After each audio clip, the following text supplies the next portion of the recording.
Hello students, सब कैसे हैं। तो आज की इस वीडियो में मैं आपके साथ शेयर करने वाला हूं एटॉमिक स्ट्रक्चर के बारे में। उससे पहले आप मेरे यूट्यूब चैनल पर न्यू हैं तो मेरे यूट्यूब चैनल को सब्सक्राइब करें, लाइक करें, शेयर करें, कमेंट करें और अपने फ्रेंड्स के साथ इस वीडियो को लाजमी से शेयर करें। तो आज का जो टॉपिक है वो है एटॉमिक स्ट्रक्चर और चैप्टर जो हैं 2 हैं। ये फर्स्ट ईयर का सेकंड चैप्टर जो आज की इस वीडियो में मैं आपके साथ शेयर करने वाला हूँ। तो वीडियो को स्टार्ट कर लेते हैं। चैप्टर 2 है एटॉमिक स्ट्रक्चर। आज का जो इंट्रोडक्शन है ये आपको रीड करना है। ये सारा कुछ आगे वाले टॉपिक्स के अंदर हम देखने वाले हैं। ये कुछ डिस्क्रिप्शन दी गई हैं जिसकी आप एबल हैं। तो ये 1440 बीसी के अंदर एक ल्यूसिपस और डेमोक्रातिस साइंटिस्ट थे।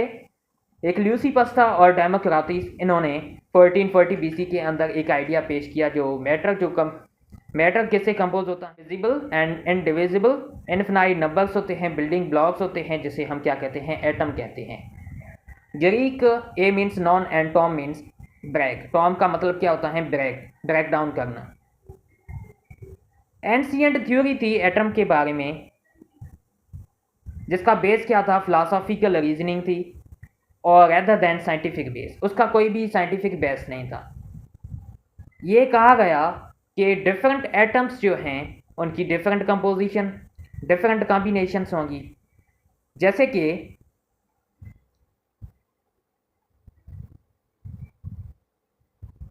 जैसे कि आप देखें कि पेन को चेंज कर लेते हैं। जैसे कि ये आप देखें, मैं एक एटम बना लेता हूं।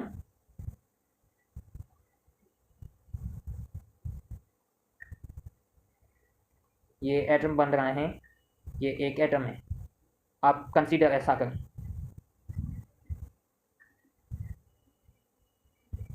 ये एक आप कंसीडर करें कि ये एक एटम है। दूसरी पेन ले लेता हूँ। ये दूसरी पेन ली और दूसरा एटम में बना लेता हूँ। ये दूसरा एटम में बना लेता हूँ। जल्दी से बना लेता हूँ, आपको वेट ना करना पड़े। जैसे कि ये दूसरा एटम है। अब देखें कि ये एटम और ये एटम, एक ये एटम है, दूसरा ये एटम है। ये दो एटम्स हैं। अब देखें कि एक ये एटम है और दूसरा ये एटम है। इसकी साइज देखें कि ये इसकी साइज छोटी है, इसकी साइज बड़ी है। इसकी साइज क्या है, छोटी साइज है। इसकी बड़ी साइज है, इसकी छोटी साइज है। ब्लैक वाला है, इसकी छोटी साइज है, इसकी बड़ी वाली साइज है। तो इनके अंदर देखें कि ये डिफरेंट एटम है, ये भी डिफरेंट एटम है। इसके अंदर इनकी जब कॉम्बिनेशन हुई वो भी क्या हुई, डिफरेंट कॉम्बिनेशन हुई।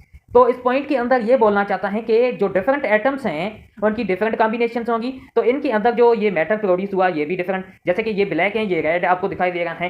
तो इनकी अंदर जो कॉम्बिनेशंस होती हैं वो भी डिफरेंट हैं। जैसे कि एटम डिफरेंट हैं। अब देखें, दो पर्सन हैं वो अलग होते हैं।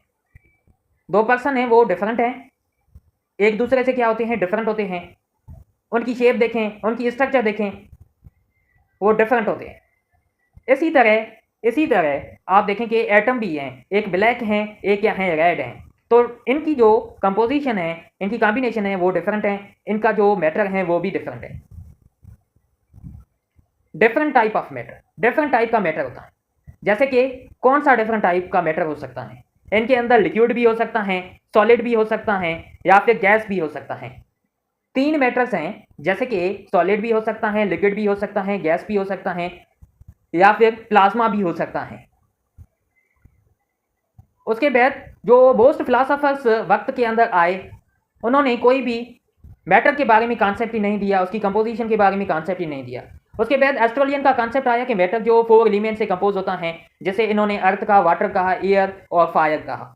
जैसे कि दोबारा से रीड किया गया और साइंटिस्ट आए, उन्होंने उनमें से एक साइंटिस्ट जो था वो जॉन डाल्टन भी था। 1803 के अंदर उसने मॉडर्न एटॉमिक थ्योरी के बारे में डिस्कस किया।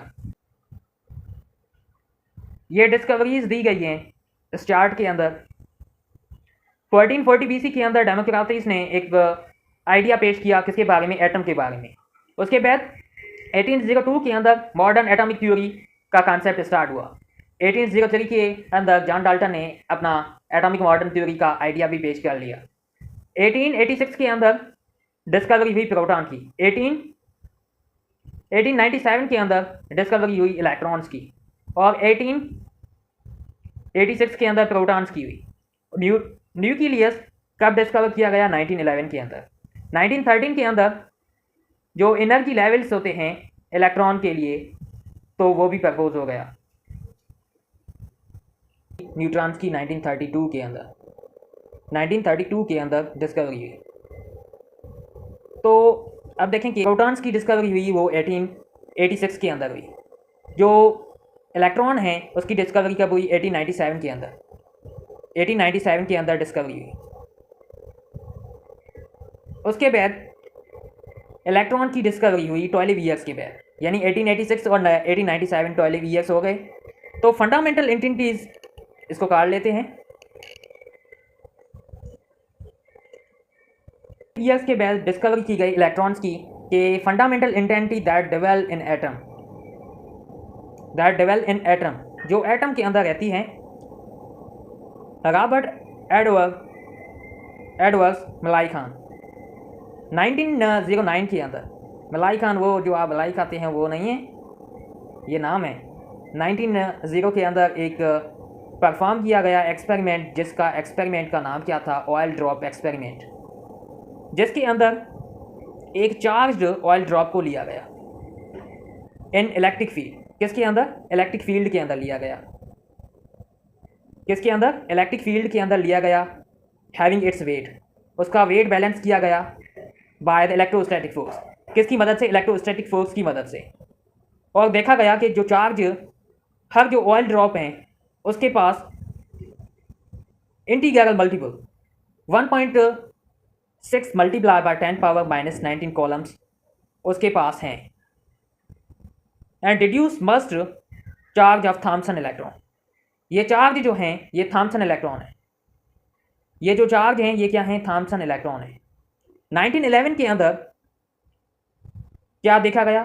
1911 देखें, 1911 ये हैं न्यूक्लियस की डिस्कवरी हुई। 1911 के अंदर क्या हुआ?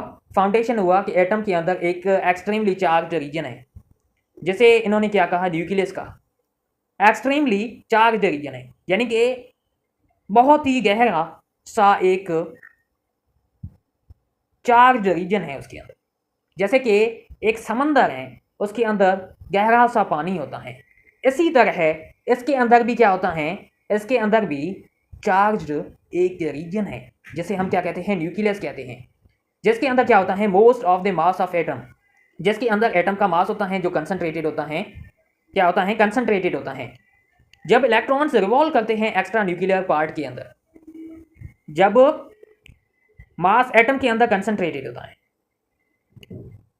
जैसे कि ये मास हैं, ये क्या है? कंसनट्रेटेड हैं, और इलेक्ट्रॉन्स क्या कर रहे हैं? रिवॉल्व कर रहे हैं एक्स्ट्रा न्यूक्लियर पार्ट के अंदर।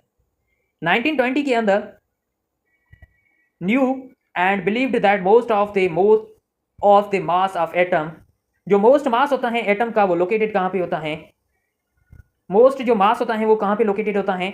न्यूक्लियर कॉर्क जो है उसके अंदर लोकेटेड होता है। 1932 के अंदर एक इंग्लिश केमिस्ट आया, जेम्स चैडविक, जिसने इन्फॉर्म किया the world about the third सब एटॉमिक पार्टिकल। जो थर्ड सब एटॉमिक पार्टिकल हैं, जिसे इसने क्या कहा? न्यूट्रल पार्ट कहा। किसका? न्यूक्लियस का न्यूट्रल पार्ट कहा, जैसे हम नाम क्या देते हैं? न्यूट्रॉन्स का नाम देते हैं। सब एटॉमिक पार्टिकल हैं, 100 सब एटॉमिक पार्टिकल्स को डिस्कवर किया गया है, जैसे कि electrons, protons, neutrons, positrons, hadrons, neutrino, anti neutrino, ये सारे कुछ डिस्कवर किए गए हैं और बहुत सारे हैं। 100 ऑफ नंबर्स हैं जो डिस्कवर किए गए हैं। इलेक्ट्रॉन्स और प्रोटॉन्स और न्यूट्रॉन्स ये क्या हैं? फंडामेंटल पार्टिकल्स होते हैं। इलेक्ट्रॉन्स हैं, प्रोटॉन्स हैं, न्यूट्रॉन्स हैं, ये क्या हैं? ये तीनों ही फंडामेंटल पार्टिकल्स होते हैं। न्यूक्लियस का पार्ट कौन सा होता है? न्यूक्लियस का पार्ट जो होता है वो न्यूट्रॉन होता है, और इलेक्ट्रॉन्स जो होते हैं इनके अंदर रिवॉल्व कर रहे होते हैं एक्स्ट्रा सेल्यूलर रीजन्स के अंदर। और न्यूक्लियस के अंदर क्या होते हैं? न्यूट्रॉन्स भी होते हैं, प्रोटॉन्स भी होते हैं। जो फंडामेंटल पार्टिकल्स हैं एटम के अंदर, इनका खास रोल होता है determinations of physical and chemical properties of element. ये जो इलेक्ट्रॉन्स हैं, प्रोटॉन्स हैं, न्यूट्रॉन्स हैं, ये एटम के अंदर होते हैं। इनका खास रोल क्या होता है, एटम जो एलिमेंट हैं उसकी केमिकल या फिजिकल प्रॉपर्टीज को डिटरमाइन करना, यही इनका खास रोल होता है। जो मास, अभी इसको काट लेते हैं तो आपको क्लियर दिखाई दे। अब देखें कि almost all of the mass of the atom exist in the nucleus. सारा जो मास कहाँ पे है, न्यूक्लियस के अंदर ही है। जैसे कि प्रोटॉन है, न्यूट्रॉन है, ये दोनों ही कहाँ पे हैं, न्यूक्लियस के अंदर हैं। न्यूक्लियस को डिस्कवर किसने किया, रदरफोर्ड ने। कब किया, 1911 AD के अंदर। उसके बाद कुछ एक्सेप्शंस देखी गई, isotope of hydrogen nuclei of all other atoms contents neutrons. सारे जो दूसरे एटम्स हैं उनके अंदर भी क्या होते हैं, न्यूट्रॉन्स होते हैं। जैसे कि देख लें कि एक एटम है, दूसरा एटम है, उसके अंदर भी न्यूक्लियाई होगा, दूसरे एटम के अंदर भी न्यूक्लियाई होगा, तो उनके अंदर भी न्यूट्रॉन्स होंगे और इसके अंदर भी न्यूट्रॉन्स होंगे। जो प्रोटोनियम आइसोटॉप है किसका, हाइड्रोजन का होता है। Nuclei of all other atoms, जो न्यूक्लियाई होता है दूसरे एटम्स का, उनके अंदर भी क्या होते हैं, न्यूट्रॉन्स होते हैं। तो इलेक्ट्रॉन्स हैं, प्रोटॉन्स हैं और न्यूट्रॉन्स हैं किसके, हीलियम के। ये हमने देखे हैं, ये हीलियम एटम उठाया, इसके अंदर ये देखिए इलेक्ट्रॉन्स, प्रोटॉन्स, न्यूट्रॉन्स, ये देखिए। तो ये आज का वीडियो था। ये वीडियो आपको पसंद आया हो तो एक छोटा सा लाइक भी कर दें, सब्सक्राइब नहीं किया है तो सब्सक्राइब कर दें। तो नेक्स्ट वीडियो में मिलते हैं, मज़ीद जो आगे वाला टॉपिक है जिसके अंदर इलेक्ट्रॉन्स, प्रोटॉन्स, न्यूट्रॉन्स के बारे में डिस्कस करेंगे। तो ओके, तो नेक्स्ट वीडियो में मिलते हैं। Thank you.